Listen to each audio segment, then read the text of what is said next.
Hi everyone, and welcome to this new episode of Geopolitical Report Podcast. I'm Gianno Bifolchi, Research Manager at SpecialEurasia, and today we have a distinguished and honorary guest. It's Kaitlyn Rabe, Vice President and General Manager of Mondo Internazionale and Political and Economic Consultant at MInter Group. Hi, Kaitlyn. Hello, thanks, Giuliano. So today with Kaitlyn, we are going to investigate, analyze better the situation in Africa. She's expert about Africa. She's been studying and also researching, investigating the continent and the geopolitical dynamics of the continent. So the first question is for you, Catherine, is just if you can tell us more the situation about the continent and talking about stability and democracy. Yeah, absolutely. So first of all, I never like the word expert. I never like to call myself an expert, but I'm flattered by the word. So I'm more just really curious about Africa, and the reason that I wanted to talk about the situation in Africa, like the timing and everything at this moment, is because, like I was telling you, Giuliano, a few weeks ago when you proposed that I come onto the podcast.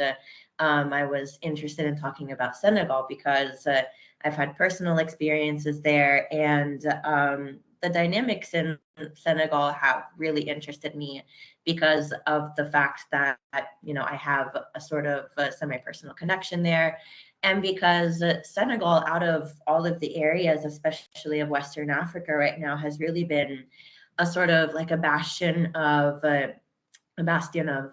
stability and of relative peace and of like peaceful transitions. So what's been going on in that area, and I think I'm going to use this as a launch pad for the rest of the continent, which it's difficult to put all of Africa into a single basket, but we're going to do our best. Um, so what's been going on is the president Macky Sall a few weeks ago announced that he was going to push back presidential elections in Senegal to a date that hasn't really been defined yet. It's been stated by a national dialogue group that the elections will be on June 2nd. However, there's not a lot of confidence that that date is going to be respected. So there has also been pressure to have these elections by April, um, but that hasn't been guaranteed either yet as well. So basically, in the past few weeks, the security situation, especially in the capital of Dakar, has pretty much degraded because of the political violence and the reaction to this announcement that the elections were going to be pushed back. Um, in any case, so like I said, fitting this into the bigger context, the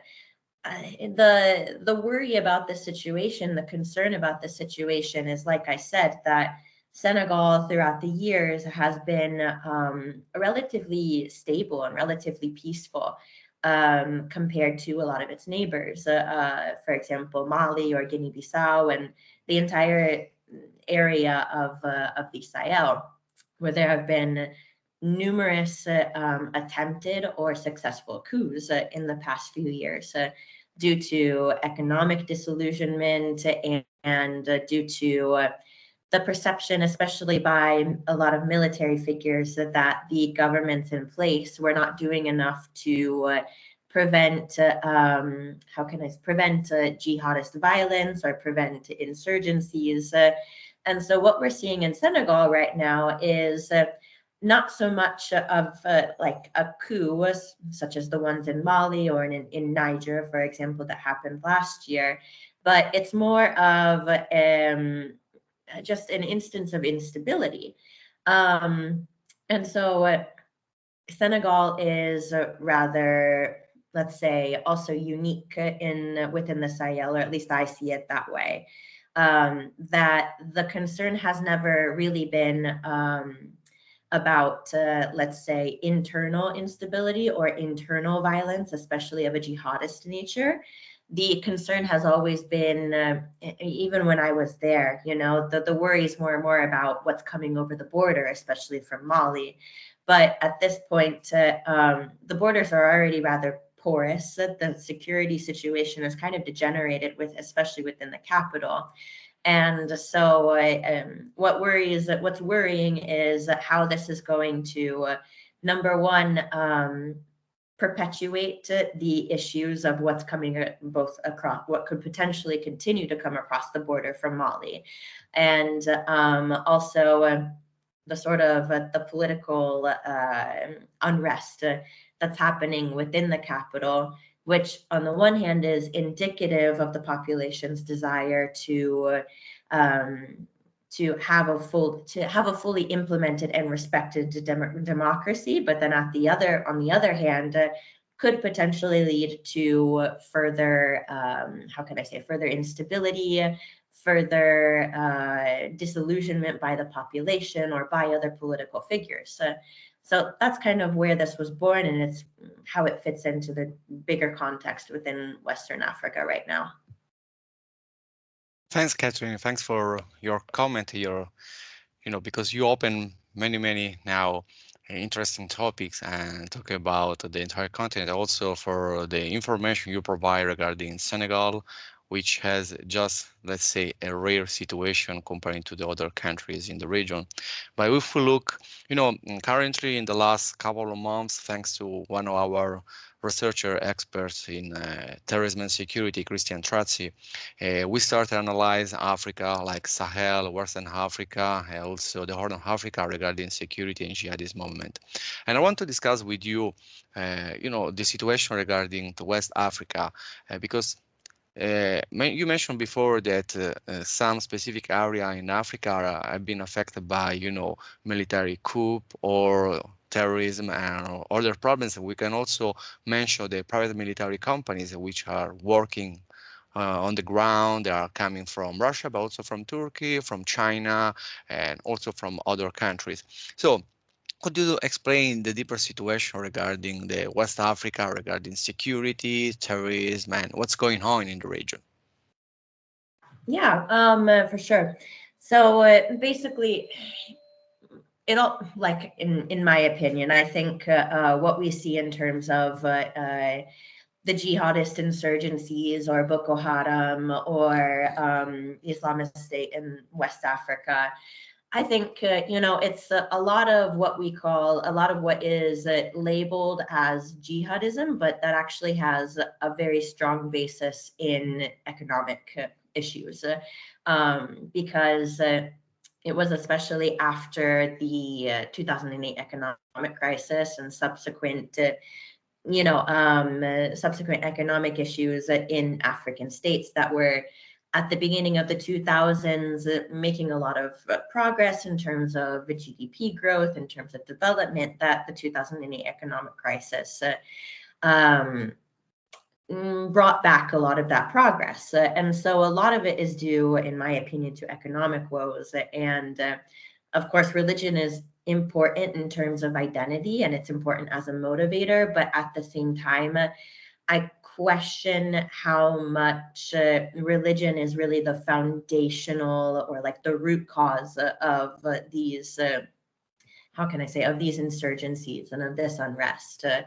Regarding the private military contractors and private military companies, I think if we take, for example, the case of Niger that last year underwent a coup, and that was, I think, really a tragedy for Western governments that were kind of, quote unquote, banking on Niger as a sort of, as a sort of like a center of stability within Sahel, because it was a democracy, it was still a democratic government.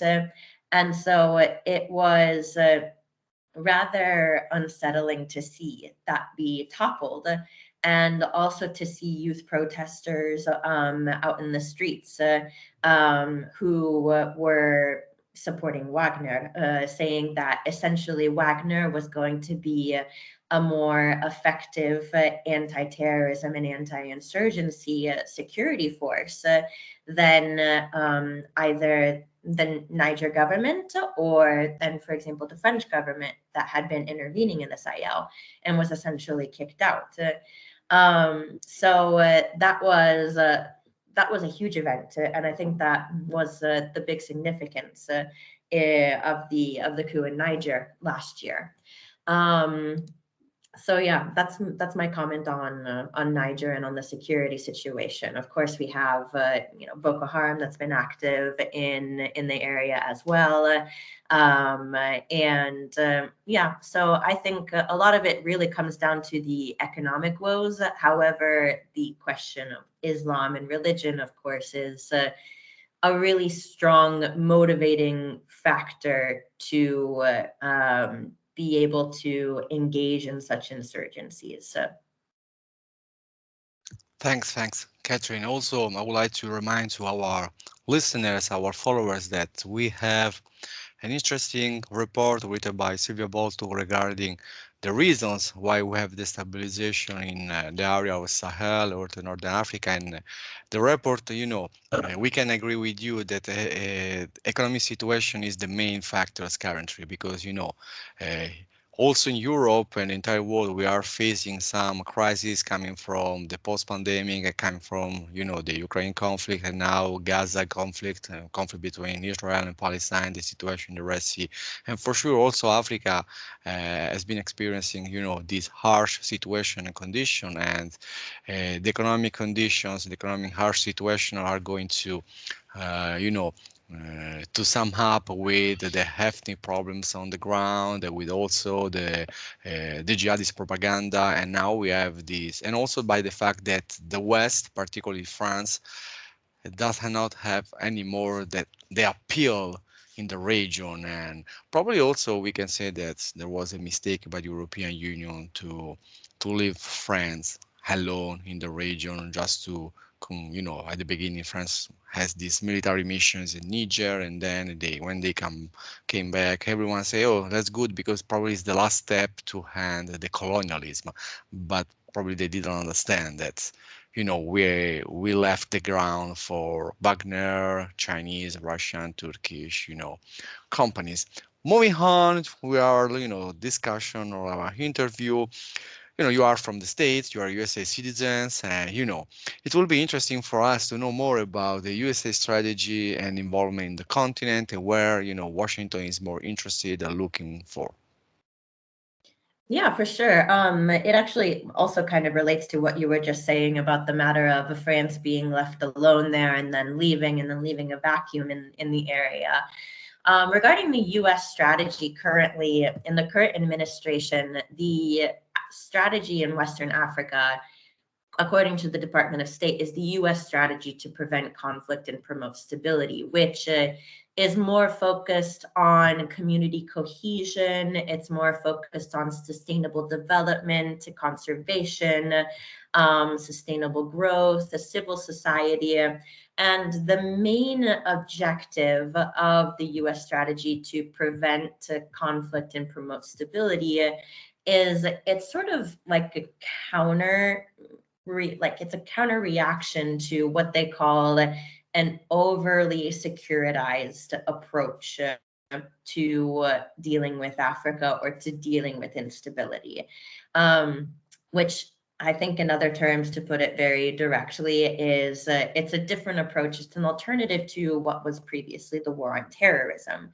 So the current strategy now is focus more on building communities, focus more on sustainable development, and engaging multiple actors in the area rather than just engaging in traditional bilateral relationships. So that's the current administration. However, I think there is a bigger concern, especially on the part of Europe at the moment, that the current administration is only going to be in office until the end of the year. And then after the end of the year, we don't know what's going to happen. And I've had several people ask me, as an American, how do I think these elections are going to go? And with that, I have to raise my hands and I have to say I have no idea. But in any case, so I think the concern of Europe is what's going to happen after this administration. Is Africa going to be left as a sort of quote unquote European problem, especially Western Africa? Because geographically speaking, at least, the USA is not so affected by the problems that happen in Western Africa, whereas the EU is, just by nature of geography.